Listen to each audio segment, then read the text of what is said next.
Hi students, అందరు ఎలా ఉన్నారు? ఐఎమ్ విష్ణువర్ధన్. స్టూడెంట్స్, ఈరోజు మీకు ఈ వీడియోలో ఒక ఇంపార్టెంట్ ఎగ్జామినేషన్ గురించి చెప్తాను.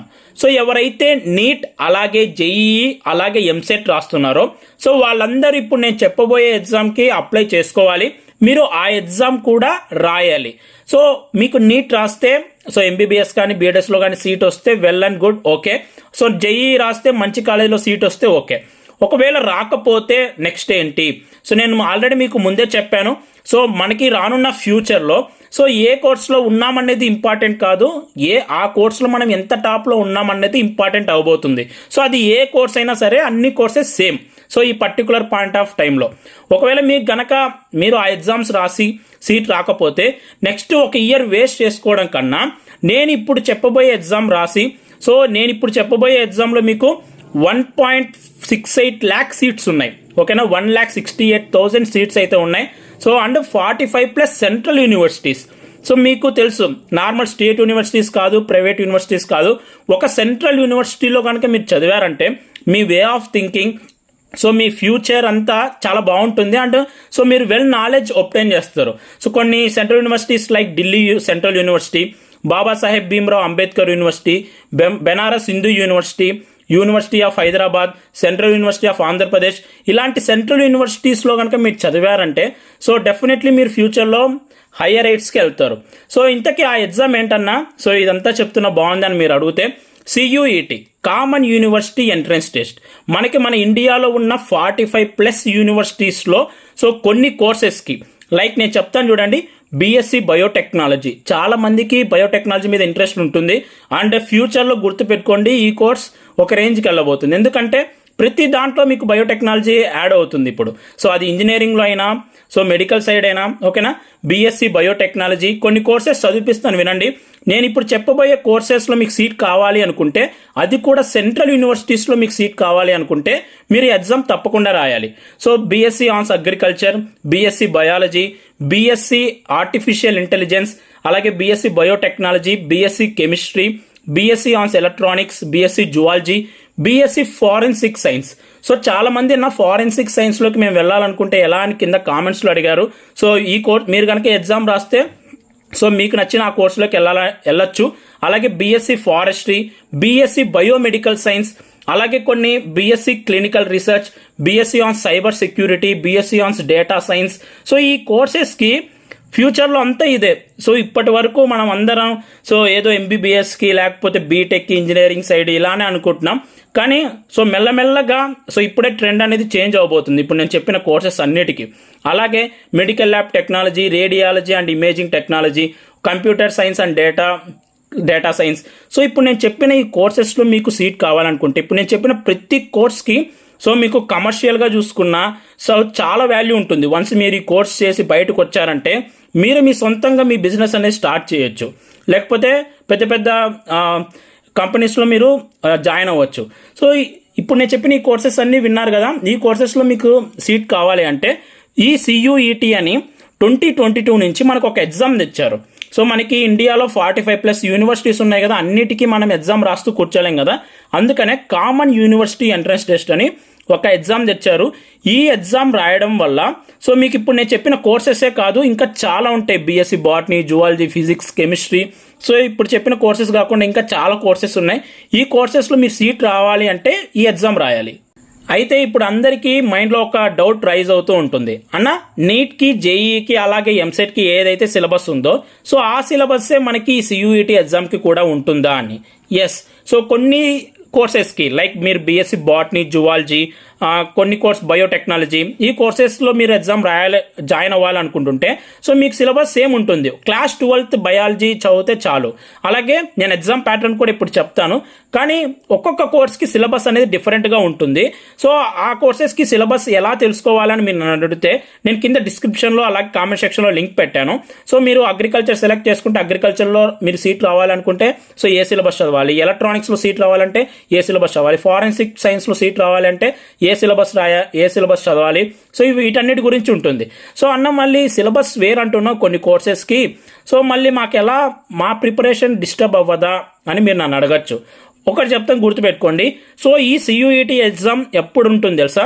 21 మే ఆన్వర్డ్స్, ఓకేనా. 21 మే నుంచి దాదాపు ఒక 1 వీక్ 10 డేస్ ఉంటుంది ఎగ్జామ్.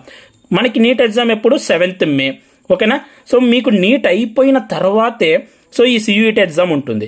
అయితే మీరు ఇప్పుడు చేసుకోవాల్సిన పని ఏంటంటే, సో ఇది అప్లికేషన్ ప్రాసెస్ అనేది స్టార్ట్ అయ్యింది. ప్రస్తుతానికి మీరు అప్లై చేసి వదిలేయండి, ఓకేనా. మీరు నీట్ రాసిన తర్వాత 21 మేన మీకు ఎగ్జామ్ ఉంటుంది కాబట్టి, సో 7th మే నుంచి 21 మే వరకు సో మీకు దాదాపు ఒక 15+ డేస్ ఉన్నాయి కాబట్టి, ఒకవేళ సిలబస్ చేంజ్ అవుతే సో అప్పుడు మీరు ఆ సిలబస్కి ప్రిపేర్ అవ్వచ్చు. నీట్ అయిపోయిన తర్వాత మీరు ప్రిపేర్ అవ్వచ్చు. ప్రస్తుతానికి నీట్కి కానీ మీరు దేనికి చదువుతుంటే అదే చదువుకోండి. సో అది ఎగ్జామ్ అయిపోయిన తర్వాత ఎగ్జామ్ ఉంటుంది కాబట్టి ఆ మధ్యలో గ్యాప్లో కొన్ని డేస్ ఉంటాయి కదా, ఆ గ్యాప్లో మీరు ఎగ్జామ్కి ప్రిపేర్ అవ్వండి, ఓకేనా. సో మీ ప్రిపరేషన్కి ఎలాంటి అడ్డు రాదు. నేను ఈరోజు ఈ వీడియోలో సో ఈ ఎగ్జామ్కి మీరు ఎలా అప్లై చేసుకోవాలి, ఎగ్జామినేషన్ యొక్క ప్యాటర్న్ ఎలా ఉంటుంది, సో వీటన్నిటి గురించి డిస్కస్ చేస్తాను. ఈ ఎగ్జామ్కి ఎవరు ఎలిజిబుల్ అంటే, మీరు కనుక ఇంటర్మీడియట్ సెకండ్ ఇయర్ పాస్ అయ్యింటే ఒక 50%తో మీరు ఈ ఎగ్జామ్కి ఎలిజిబుల్ అయిపోయినట్టే. సో ఎగ్జామ్కి సిలబస్ వచ్చేసి క్లాస్ 12th సిలబస్ ఉంటుంది మనకి. బయాలజీ కానీ సో ఫిజిక్స్ కెమిస్ట్రీ కానీ మీరు తీసుకుంటే క్లాస్ 12th NCERT సిలబస్ అయితే ఉంటుంది.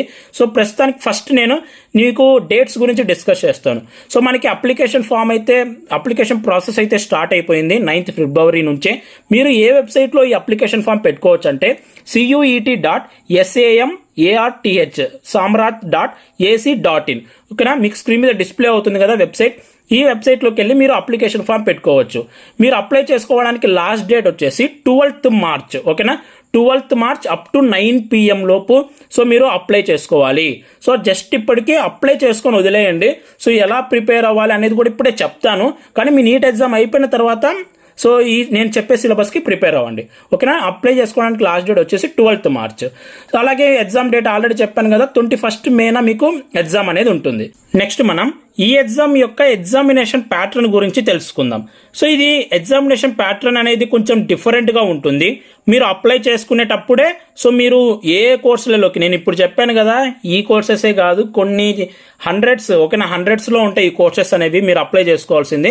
కాబట్టి సో ఈ కోర్సెస్ కనుక మీరు ఎంటర్ అవ్వాలి అనుకుంటే ఒక్కొక్క కోర్స్కి మీ సిలబస్ సపరేట్ ఉంటుంది. కాబట్టి సో మీరు ఏ కోర్సులో జాయిన్ అవ్వాలనుకుంటున్నారో దానికి సంబంధించిన సిలబస్ సెలెక్ట్ చేసుకోవాలి. కాబట్టి సో ఎగ్జామినేషన్ ప్యాటర్న్ అనేది డిఫరెంట్గా ఉంటుంది. సో ఇప్పుడు నేను దాని గురించి డిస్కస్ చేస్తాను. టోటల్గా సో మనకి ఈ ఎగ్జామ్లో 3 సెక్షన్స్ ఉంటాయి. Section 1, section 2, section 3. సెక్షన్ 1ని మళ్ళీ 2గా డివైడ్ చేశారు, ఓకేనా. Section 1A, section 1B. First section 1 దేన్ని డీల్ చేస్తుందంటే లాంగ్వేజ్ సెక్షన్ ఇది. సెక్షన్ 2 దేన్ని డీల్ చేస్తుందంటే డొమైన్ సబ్జెక్ట్ని డీల్ చేస్తుంది.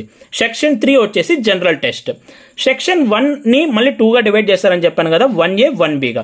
సెక్షన్ 1Aలో ఏంటంటే మనకి 13 లాంగ్వేజెస్ ఉంటాయి. సో ఈ 13 లాంగ్వేజెస్ మన రీజనల్ లాంగ్వేజెస్ ఉంటాయి, like English, Hindi, so Telugu, Tamil, Urdu. So ఇలా మీకు 13 రీజనల్ లాంగ్వేజెస్ ఉంటాయి. సో సెక్షన్ 1Bలో ఏంటంటే ఈ టెస్ట్ని ఎక్కువగా ఫారినర్స్ కూడా రాస్తారు, ఎందుకంటే సెంట్రల్ యూనివర్సిటీస్ కదా, చాలామంది అబ్రాడ్ వాళ్ళు సెంట్రల్ యూనివర్సిటీస్కి వచ్చి చదువుతూ ఉంటారు, ఎందుకంటే సో మంచి క్వాలిటీ ఎడ్యుకేషన్ ఉంటుంది కాబట్టి. సెక్షన్ 1Bలో ఏంటంటే మనకి చైనీస్, అరబిక్ ఇలా ఫారిన్వి ఒక 20 లాంగ్వేజెస్ ఉంటాయి. అయితే ఈ సెక్షన్ 1Aలో లేకపోతే సెక్షన్ 1Bలో రెండిట్లో కలిపి మీరు ఒక్క లాంగ్వేజ్ని సెలెక్ట్ చేసుకుంటే చాలు. సో మనం ఆంధ్రప్రదేశ్ అండ్ తెలంగాణ వాళ్ళు తెలుగుని సెలెక్ట్ చేసుకోవచ్చు, లేకపోతే ఇంగ్లీష్ని సెలెక్ట్ చేసుకోవచ్చు, అన్న మాకు ఉర్దూ వచ్చి అంటే ఉర్దూ కూడా సెలెక్ట్ చేసుకోవచ్చు, ఓకేనా. 1A, 1B కలిపి మీరు ఒక్క లాంగ్వేజ్ సెలెక్ట్ చేసుకుంటే చాలు, ఓకేనా. మీకు స్క్రీన్ మీద లాంగ్వేజ్ డిస్ప్లే అవుతున్నాయి కదా, సో ఆ లాంగ్వేజ్ నుంచి ఒక లాంగ్వేజ్ సెలెక్ట్ చేసుకుంటే చాలు.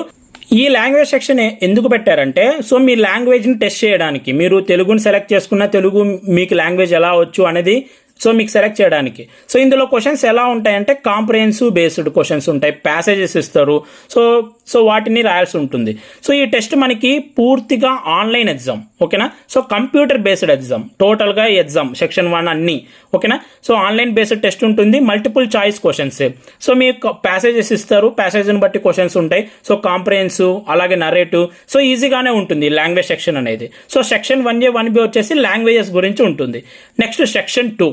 సెక్షన్ 2 వచ్చేసి domain specific subject. So for example మీరు అగ్రికల్చర్కి వెళ్ళాలనుకోండి, సో సిలబస్ అన్ని సపరేట్గా ఉంటుంది.